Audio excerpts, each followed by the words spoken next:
So again, welcome to Mindset Mastery. My name is Suzanne Hart, and our topic today is how to find the light in life when you are in your darkest moments.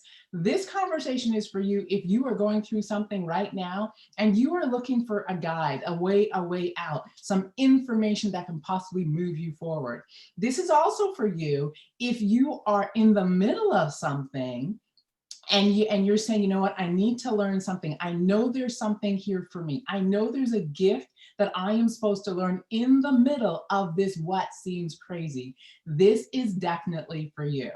And this is for you if you're up to massive big things, because I'll tell you, before you ever have a breakthrough, there's always a massive breakdown. That is called transformation. That is where change occurs. All right, so what is mindset mastery? Mindset mastery is breakthrough strategies to reset your thinking. To reset your thinking, this is about understanding how your mindset, your emotions, your communication impact your behaviors, your habits, and affect the outcomes that you and I create in the world.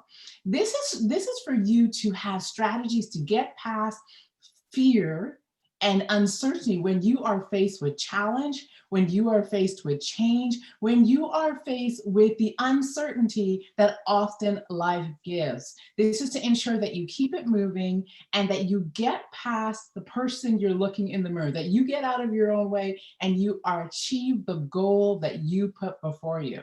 Okay, so who is this gentleman sitting beside me? Well, I gotta tell you, I met this young man, oh my goodness, a few years ago at an event. I met him at the Power Networking Conference. And from the moment I met him, there was just something special about him. I took to him, we stayed in communication, that I got to know him through another friend, and he continues to inspire me. And the reason why is I think that when life gives you massive challenges, you get the choice to rise to the occasion. And this gentleman has risen, has grown, has become more. So let me just give you a little bit of backdrop. I'm not going to tell you the story.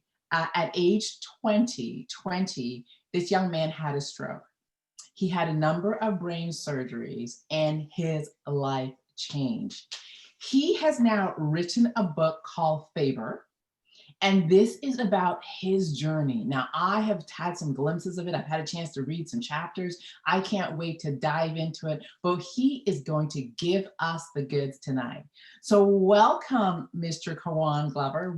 Welcome to Mindset Mastery. Thank you for having me, Suzanne. It's a pleasure to be in front of you and your audience. And yeah, I've written this book and it tells the story in pretty much gritty details, no thrills or anything missing from it. And like you said, at the age of 20, when I had the stroke and I had the brain surgeries and my life progressed, and I was constantly faced with challenges, mental, physical, spiritual, and financial.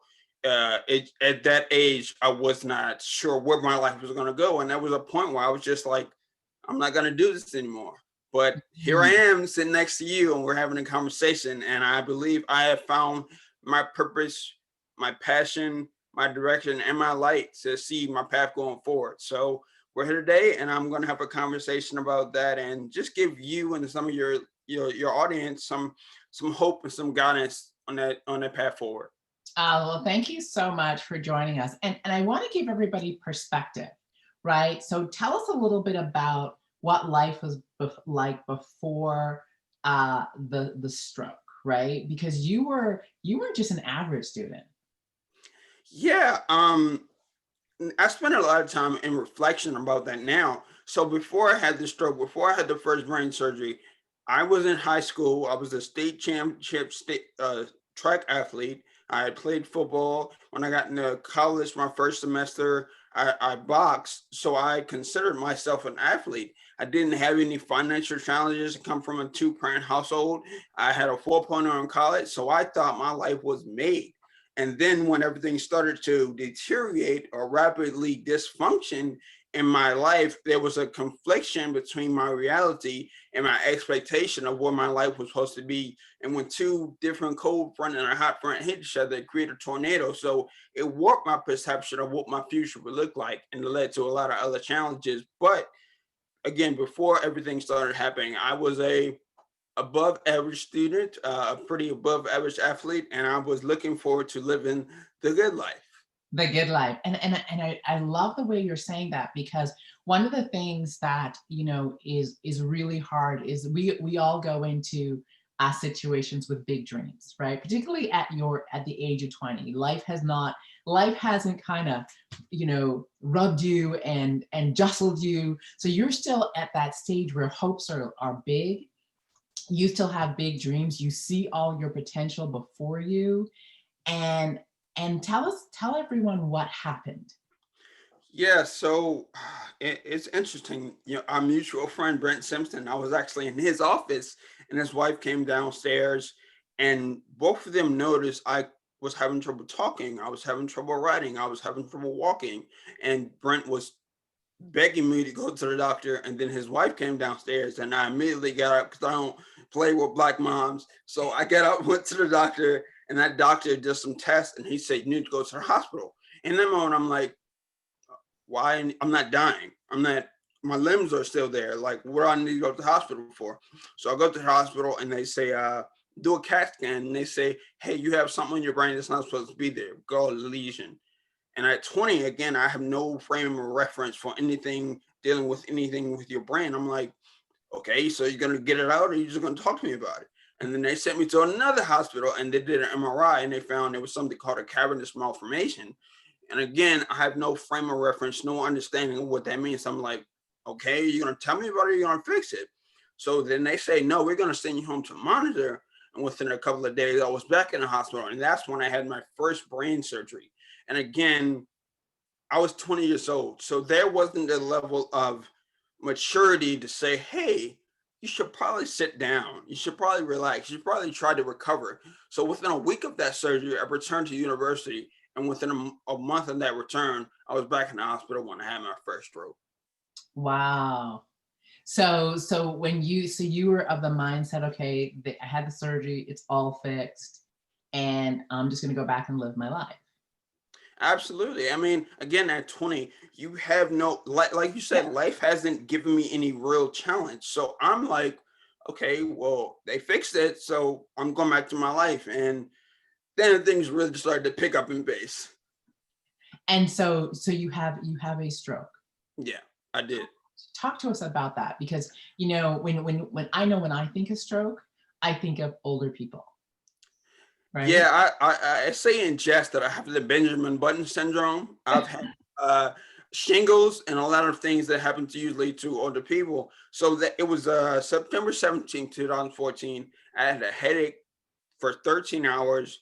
I was actually supposed to go to do some business scouting for Brent the next day in DC, and I couldn't do my homework. My head was just knocking and ringing, and it was the wee hours of the morning. And I got up and I threw up. But normally when you throw up, there's something there. There's some bile or something. It was just straight water. So I was like, okay, this is not normal. So when I stood back up, I started to lose my vision and get a little foggy. So I started stumbling back to my room.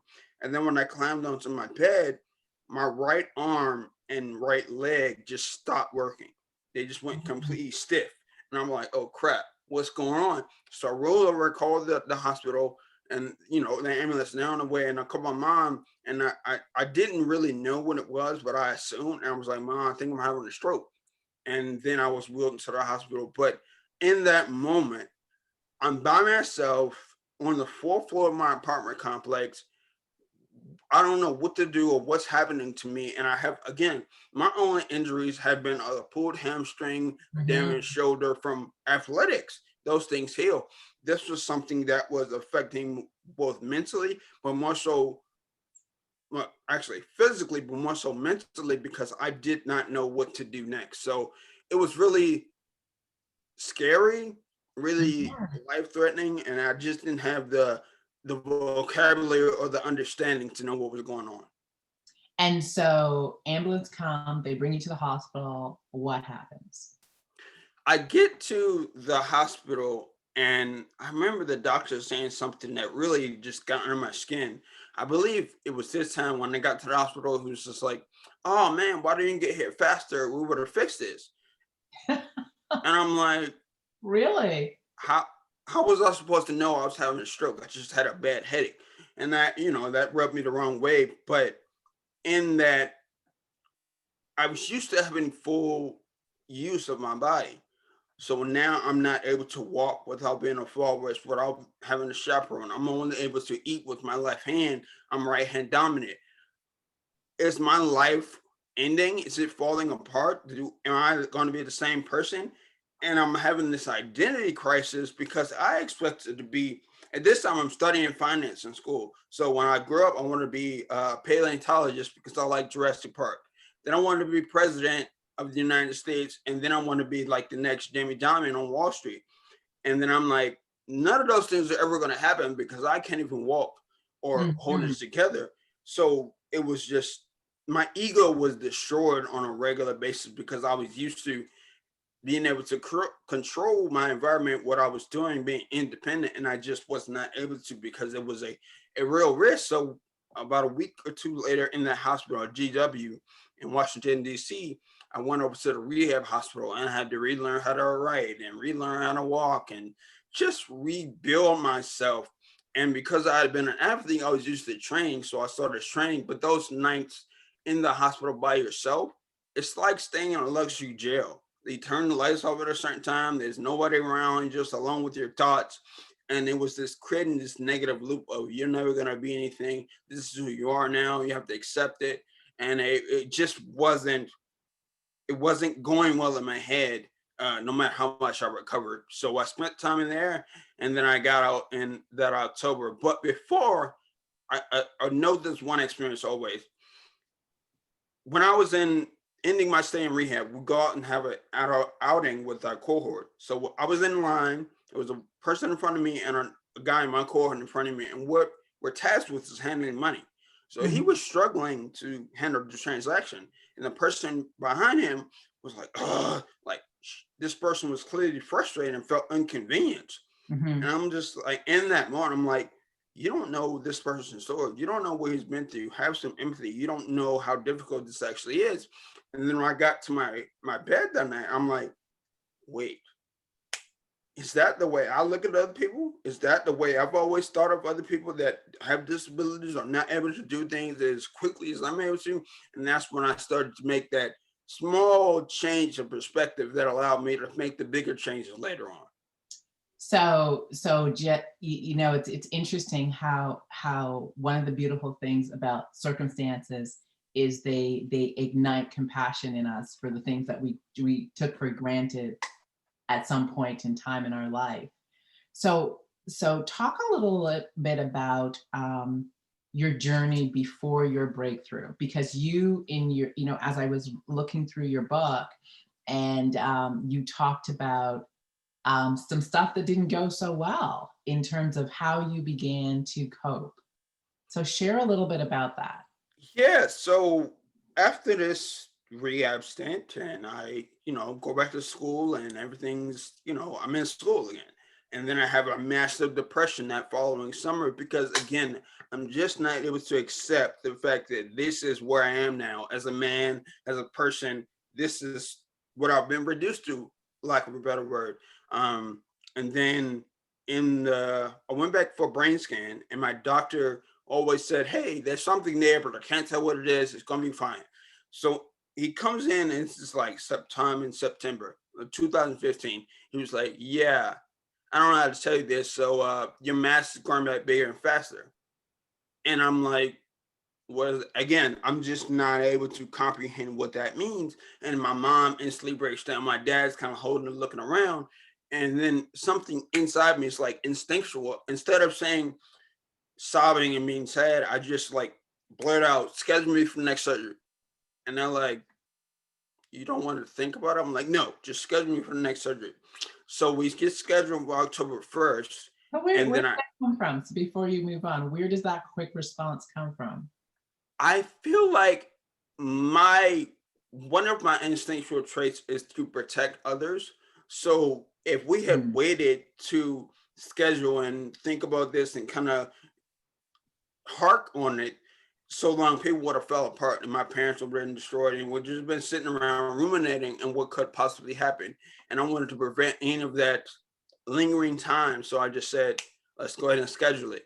And we did. And the time between that moment and the surgery, I had decided I was okay with not waking up because I was tired of fighting. I was tired of having that internal battle. Hey, this is what I want to do. This is who I want to be, but this is who I am. And they were not conjoined at the hip anymore. I was fighting against myself, and often that's an unwinnable battle. You're going to end up decimating the whole battlefield because there are no victors in that fight. And I had the surgery on October 1st, and this is the chapter you read when I had the dream. And in that dream, I woke up. I'm in a room filled with lights. It seems like, and I'm throwing punches, and I'm back in my boxing days. And then it starts to rain, and the rain's not touching my hands, and I start to float up.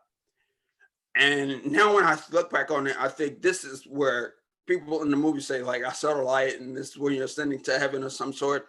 And when I got to the top, it was like a hand pushing me down. And everything went in reverse. And I woke back up in the hospital. And in that instant, I was frustrated. I was like, why am I here? I have to do with this again. I have to relive everything like I was fine. Within in another instant, I was just like, you know what? Life is it's like boxing. You gotta roll with the punches because you stand there and take them, you're gonna take damage. So I rolled with the punches and I was like, okay, I'm alive now. Let's see what's next. And then physical pain. Mm-hmm. Uh this was the most physical pain I've been in my life. So the doctors had told me before the surgery I was getting a spinal tap. Again, I have no idea what that means, no reference points. I'm just like, well, whatever, just do what you got to do. But a lot of people don't understand your brain doesn't sit on your skull, it floats around in this fluid. And that spinal tap is draining that fluid. So my brain is knocking around in my head. So every movement on a scale from 1 to 10, it's like a 37 of pain. Wow. So in order to counter that, they gave me fentanyl, which is an opioid 50 times stronger than heroin. And it started to compress my chest muscle. They gave me Percocet. They gave me Ferrocet. And then after about 5 days, I took the needle on my back, and then I was, let out of the hospital. But those days when during pain was the worst physical pain I've ever experienced in my life.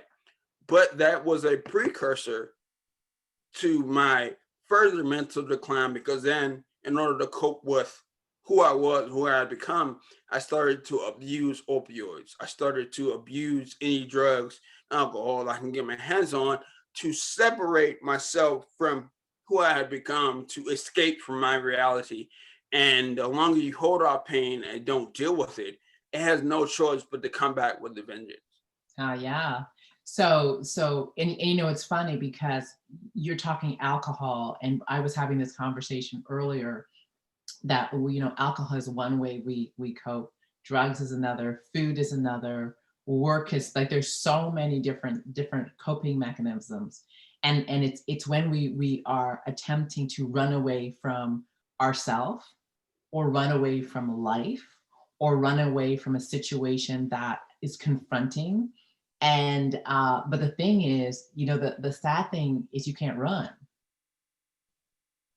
I mean, it's a part of you. When you do run, it's right behind. Like, Yes. you didn't go anywhere. I'm still right here. So Mhm. when you attempt to run, it's always a monkey in your back until you kind of turn around and address it head on. And that's when you really start to see breakthroughs. And it took me a while to realize that, but I got there. It just took a little while. It took a little bit of escapism. It took a little bit of it overindulgence. It took a little bit of mental, emotional, and spiritual strain, but oftentimes, it, like you said, it takes a really dark night to get to a bright morning.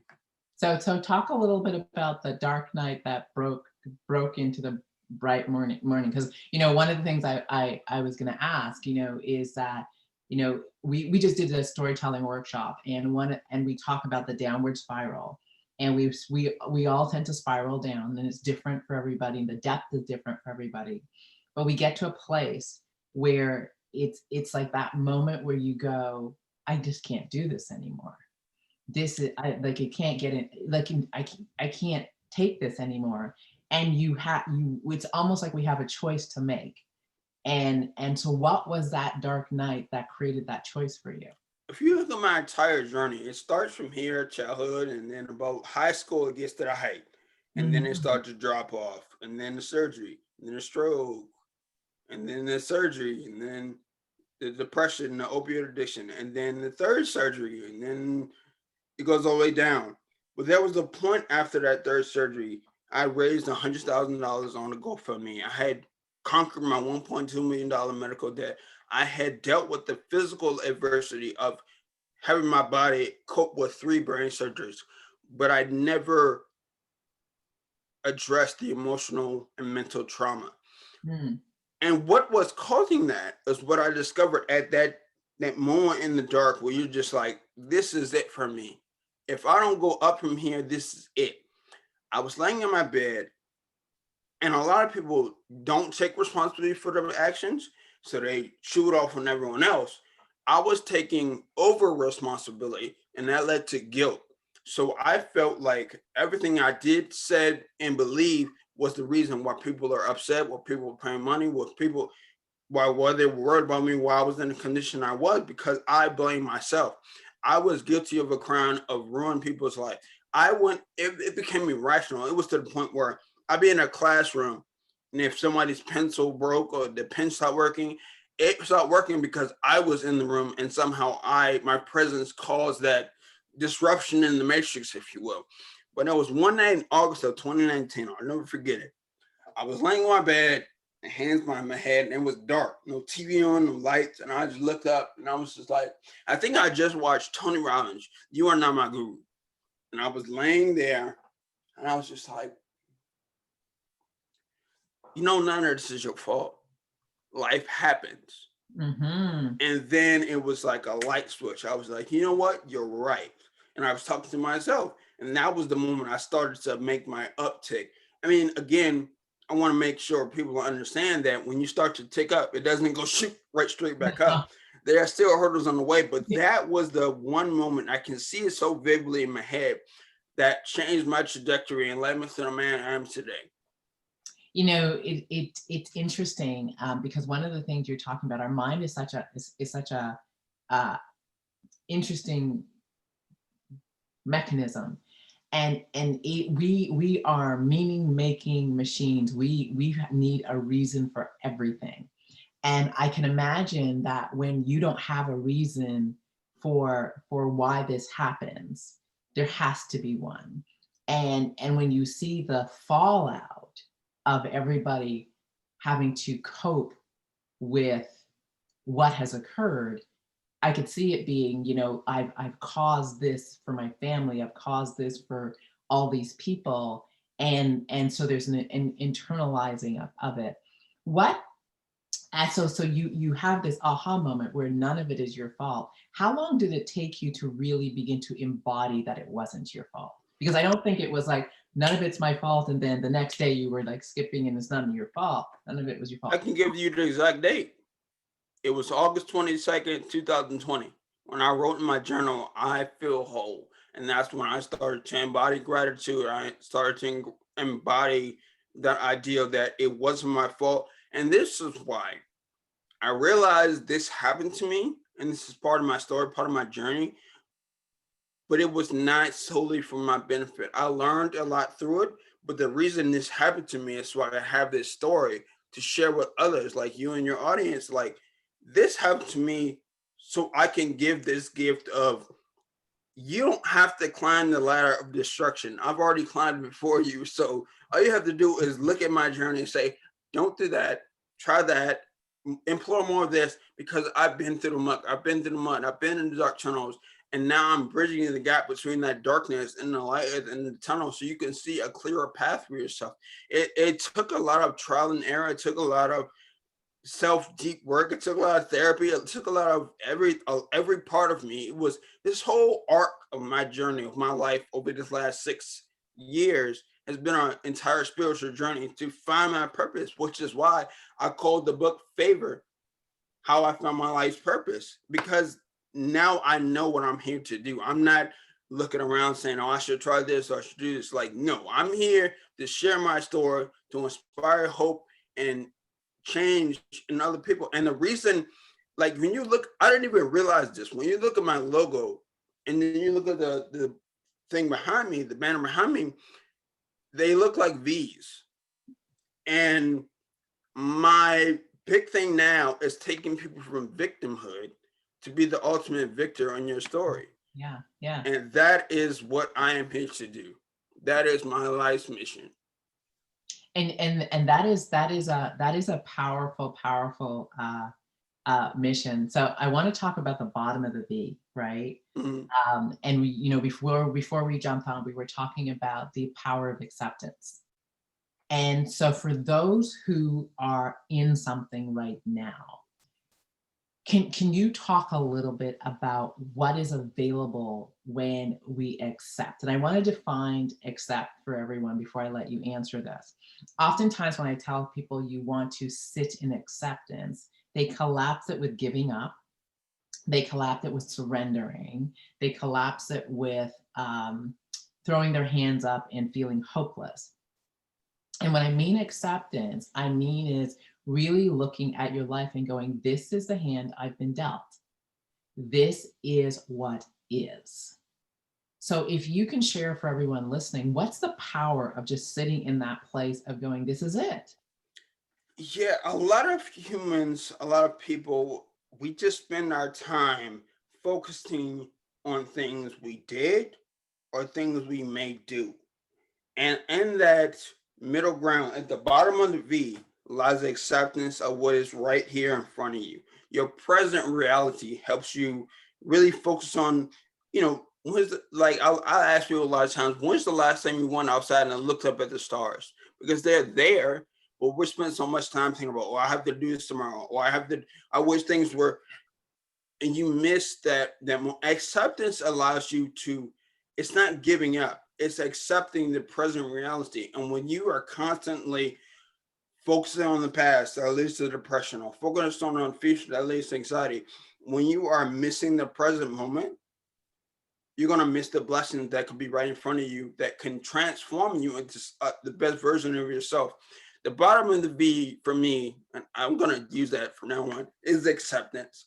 That when I had that moment of, this thing is not my fault, that was my moment of acceptance. And again, there's a lot of steps before you have to go through to get to acceptance. But once you get there, there are still steps you have to get to after that. I Absolutely. call it the middle passage in Suzanne's program. The second step is acceptance, but there's still more work to be done. Once you get to that point, you unlock something that allows you to experience a different level of being. It allows you to access new thought patterns and new ideas about being who you are, looking at the person in the mirror and accepting who you are right then and there. And Mhm. then you can start planning and taking action to who you want to be. It's interesting because this year we coined at my retreat accepting the data, right? And the data is what's exactly in front of you, and accepting the data without shame, blame, guilt, judgment, and adding meaning to it. And oftentimes we look at our present situation and we add so much meaning, so much data to it that it takes us into worry, which is running into the future, or it takes us back to regret, which is living in the past. But true acceptance is actually just taking the inventory of your life. And once you have the inventory, you have access to new opportunities. But we all have to just be able to look at what's going on and say, this is where I am right now. I accept that. No judgment, no shaming, no blaming, no guilt, none of that. Let me just look at the data. And it's interesting because as soon as you do that, I say in our program, you fall into responsibility. And responsibility is what you're saying when you start to that new climb is now what? Now that I've looked at the data, what is available to me? What possibilities are there? So one of the things I wanted to really ask you was, why do you think that, you're talking about favor and you're talking about finding your purpose and your passion. Why do you think that oftentimes people who go through the darkest moments come back, come out, come through with a clarity of purpose and passion. Yeah, I come into contact with a term recently. It's called post-traumatic growth. And oftentimes with that concept, it's not something that just innately happens. In that bottom of the V moment, in that moment of acceptance, there is a decision you have to make. And when you are able to make that decision, you unlock a different level of power. And then when you make the decision that's in your best interest, like you said, the opportunities that become available to you are vast beyond your wildest dreams. So you have reached a new plane of existence. So you're able to really start making better decisions on a regular basis. And Mhm. again, you're going to have those moments of doubt, of uncertainty, but your mind, your spirit, your body has become sharper and more in tune with who you actually are. So you're able to make choices that are more in line with who you truly are, your true purpose, your true passion, your inner self, and your ego starts to slowly fade away, and Yeah. the blocks that you had in front of you start to evaporate because you are so strong in your purpose, you are so strong in your identity, you are so strong in who you are going to be, who you are in that moment. It just allows you to live in a constant flow state to make the best choices for you and even the people around you sometimes. And, this is good, and I want to talk to the audience for a moment because I really want people to really grasp this. Is oftentimes people are looking for their purpose standing still, and I always go, they're kind of like, I'm waiting for my purpose. Go on, it's coming, it's coming, and purpose never occurs, and passion actually never finds us when we're standing still because it actually has no reason to. And I think for me, what I have come to figure out is it is when I have exhausted all that I know of myself, right? Is because we all have a way of being, we all have a place that's comfortable, we all have a knowing. And I think it's when you exhaust all of that the only choice you have is a new identity, a new expanded way of being. And so purpose is created because we must go find more in those moments, more of who I am, more capacity, more broader ways of being. We must go find a solution. We must go find an answer. We must go find the learn. We must go find the brilliance that's in us. We must find something. And I think it's in that moment, because we're no longer dependent on what was, that we birth what is. And Exactly. that is magical. That is really, really magical. It's Um, transformational. it is. Well, that is what transformation is. It is. I can be looking at the same thing through the same lens for a long time, and it takes something to shift and shake me up for me to actually pick up a new lens, or the lens that I looked it through broke, and now I'm working around the dark looking for something new, and it's almost like I look through life at a different lens. I've turned my head slightly and I see something that I've never seen before. um it I want to talk a little bit about the level of responsibility that is required. And when I say responsibility, I don't mean necessarily responsibility for someone else, but the level of responsibility that is required for you to get from where you were to where you are today. Can you share a little bit about that? Yeah, responsibility is literally the ability to respond. So when you have a traumatic incident or a life-changing event, it's the measure of your ability to respond constructively to whatever's happened. And again, the bottom of the V, that acceptance is a decision. It is not something that just happens. You have to choose to accept that now. You have to choose to shift your perspective. There are things that are happening that will happen to you that will push you towards that decision.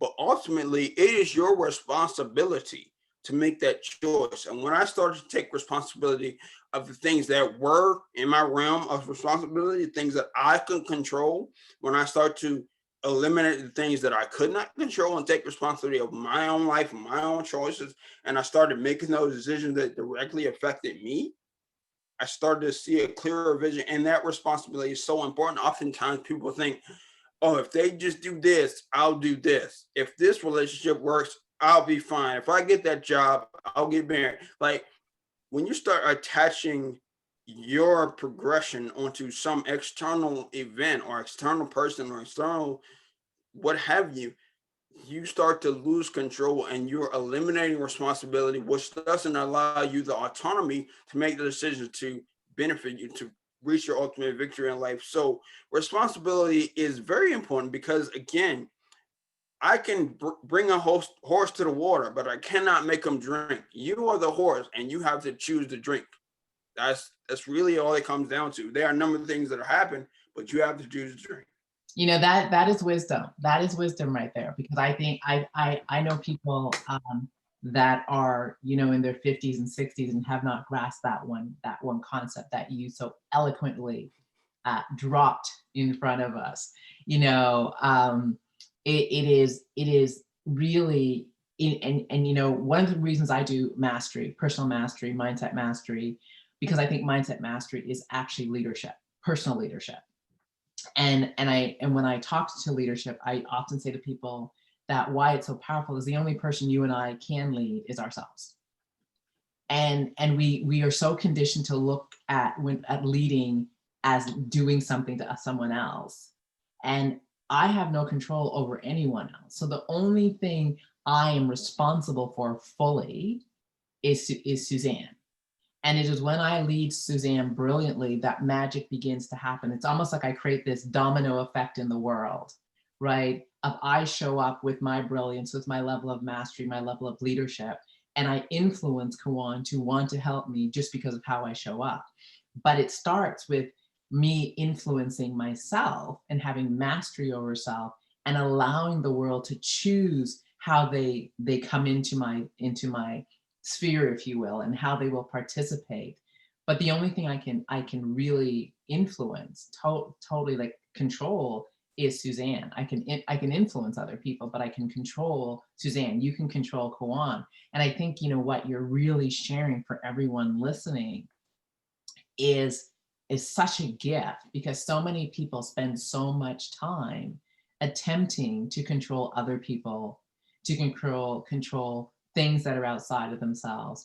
And we get caught in the blaming government, blaming this person, blaming that person, you know, blaming parents. I mean, parents get such a raw deal, you know, in terms of, you know, blaming other people and not realizing that the minute I take responsibility and say, yes, it happened, but what am I going to choose in this moment to move forward? That is the gift.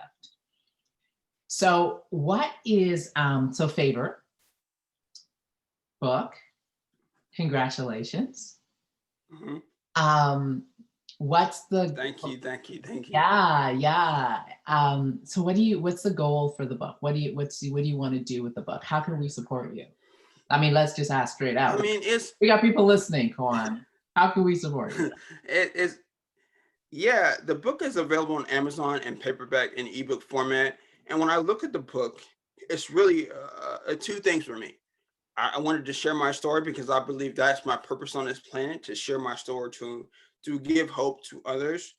And it's funny, the timing of this book being released. Look at the state of the world on a global scale. The times are uncertain. There's political, there's social unrest. There's a number of things, and the division, especially on this side of the world, is becoming more and more apparent. I think we're falling into a world filled with despair and fear mongering and a lot of things that are anxiety inducing. There's just not always as big as they seem, but they are pushed into our faces as if they are reality. And if you go out into the world, if we were able to, you would see that that is not the truth. So what this book tells you is that the darkest night always comes for the brightest morning. And in my journey, someone needs to put that in the comment section. The darkest night always comes before the brightest morning. And the morning, your morning is coming. This is the story about how I made it through my darkest night and I found my brightest morning. This is the story about three words. There's always hope. You know, when I had the first surgery and the second surgery and the stroke and everything started to wind up, and then I ended with that $1.2 million in medical debt, I was like, there's no way. This is my life. Like, this is over. But there's always, when you look at a candle, right before it goes out, there's still a flicker of ember. Right before the lights go out, there's still a little bit of light left. This book is meant to reignite that flame, to shine light in the darkness, to bring back hope into a world that has gone away from the things that we hold dear. And I believe telling my story in a way, it's a good read. I wrote it like a movie instead of a book. And I think it just encapsulates all the most powerful parts of my journey and allows the reader to digest it in a way that they can say, hey, you know what? If he can do it, look, I was a kid when all this happened. I know those of you out there have life experience, that have had real stuff happen in your lives beyond even some of the things I've gone through. But this book shows you that if I can do it, you can do it. We all can do it. So that is really the core message of this book. There is always hope. Just persist until something happens. Just keep pushing. I love it. Thank you so much. There's always hope. To me, as I listen to you, it sounds like a book of about faith. And favor and faith, they kind of go hand in hand. Yeah. And I tell people that I didn't understand faith till I stepped into entrepreneurship. And the reason I say that is it's not until all that we know is no longer there, and we have to take steps in and count and believe that I'm stepping into the unknown. I can't see the surface, but I'm not going to fall. Something's going to automatically occur before me that's going to catch me. And I think what you're really talking about is for each of us to trust that within us is everything we need. And the circumstances that are being created around us is actually designed to call forth what is in us. And we are required to have faith that we will, as we take steps, we will learn the lessons that will call it forth. Because I also believe, as difficult as the darkest times were, the darkest times give you a point of reference that you teach from, right? And that is the gift to the person who is going through something, is when they sit down with Kawan, he can say, I get it. And you can talk from a place that's common to two people, of darkness and not knowing. And that is a gift that is so precious, because you now have a reference point of places and spaces that most of us hope not to go. But for some people will be a blessing to be able to sit down and say, oh, thank you. I just wanted to know I was not alone. I just wanted to know it's not just me. I just want to know that somebody understands, or somebody can guide me from point A to point B. Yeah, and there are two lessons that can be gleaned from what you just said. A lot of people, if you went outside every day and the sun was always out, you wouldn't care about the sun anymore. Yeah. But the fact that the night comes and the sun comes up in the morning, you appreciate both the light and the dark. When it's cold outside, you wish it was hot. When it's hot outside, you wish it were cold. The adverse of things give you balance and give the world, it allows you to be grateful, because if you live forever, you wouldn't value your life. So Yeah. the adverse gives us the ability to be grateful. And the title Favor, it's hard to put it into words. It's hard to really conceptualize it, but once you've experienced it, you know exactly what it is. And the title didn't come from me. It's my grandma. I remember we were on the phone with insurance and trying to get that money done. And she was just like, you know what, go on. Don't you worry about it. Favor ain't fair. It's just favor. And that's the best way I can describe it. And that's why the book is called Favor. And this book series is going to be called Favor, because it's not fair. It's just favor. And I've been blessed with it to bring my life to a whole new plateau, new stratosphere, because I walk around every day in gratitude and I don't feel any worry about anything that's happening. I love it. Favor isn't fair. I love it. That is the, I mean, okay, I'm just going to stop right there. We're not going to mess with what grandma says. Favor, not fair. Oh my goodness. So I see the comments, Kawan. I see Cindy watching. I see Don Jordan Jones. Hello, Don watching. I see Vera. Welcome, Vera. Lisa Don. Hey, Lisa. Nice to see you. I see Don Macon watching, and beautiful comments about what you're sharing. I know we have put your link in the comment section. I'm going to invite everyone listening to pick up a copy of the book, but this is what I'm going to ask you to do. I'm going to ask you to pick up a copy for yourself and 2 copies to bless 2 lives, right? Because each of us will know 2 people that need to hear this story. And particularly in this time, as we are going through the highs, the lows, the ups and downs, somebody needs a story of favors because someone's waiting for favor. And you can say, I listened to this young man and his grandma says, favor's not fair, it's just favor. And I thought of you. And give them just a piece of favor and Kawan's book. So Kawan, thank you so much. So available on Amazon. Yeah. And so we will make sure that people pick that up. I'm going to be reading and reviewing. So everyone look for the review of this wonderful, wonderful story. Everyone, thank you so much for joining us. My name is Suzanne Hart. I have been sitting down with Kawan Glover, the author of a new book by the name of Favor. It is a story of his overcoming.